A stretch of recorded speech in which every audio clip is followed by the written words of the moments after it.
Democracy government of the people, by the people, for the people. কে বলেছিলেন এই সংজ্ঞাটা? আমেরিকার 16তম প্রেসিডেন্ট আব্রাহাম লিঙ্কন, একজন মুচির ছেলে। সেই গণতন্ত্রের কি আছে? আপনি নিশ্চয় বলতে পারেন আমি কম বেশি শিক্ষিত।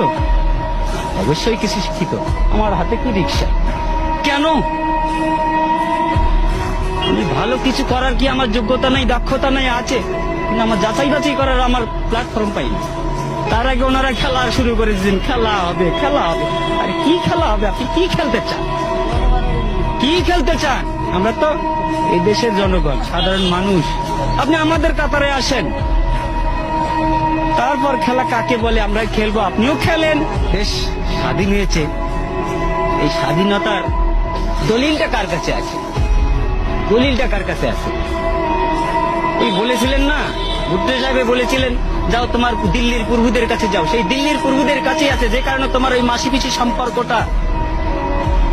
আমরা ইলিশ খেতে পারি না, তুমি পূজার সময় 35,000 টন দাও, বৈশাখে দাও, আর ইলিশ দিয়ে তোমরা খাইতে চাও।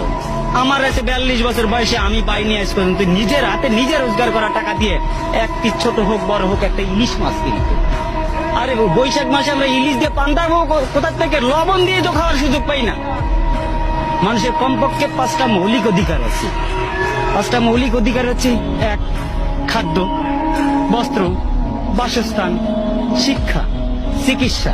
আমরা কোনটা পাচ্ছি বলতে পারবেন কেউ? আপনারা এখানে যারা আছেন, আমরা কোনটাতে স্বয়ং সম্পূর্ণ আছি? শিক্ষা ব্যবস্থাকে কোথায় নিয়ে যাওয়া হয়েছে? শিক্ষা ব্যবস্থাকে এমন একটা জায়গায় নিয়ে যাওয়া হয়েছে যেখানে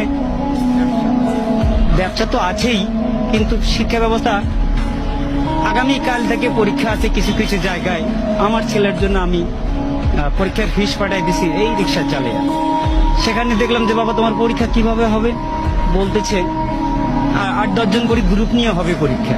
এটা কোন ধরনের শিক্ষা ব্যবস্থা? 8-10 জন করে নিয়ে গ্রুপ নিয়ে পরীক্ষা হবে? একটা জাতিকে ধ্বংস করতে গেলে হিরোশিমার পারমাণবিক বোমার দরকার হয় না, শিক্ষা ব্যবস্থাটাকে শুধু ধ্বংস করে দিলেই যথেষ্ট। সেই ব্যবস্থাই করে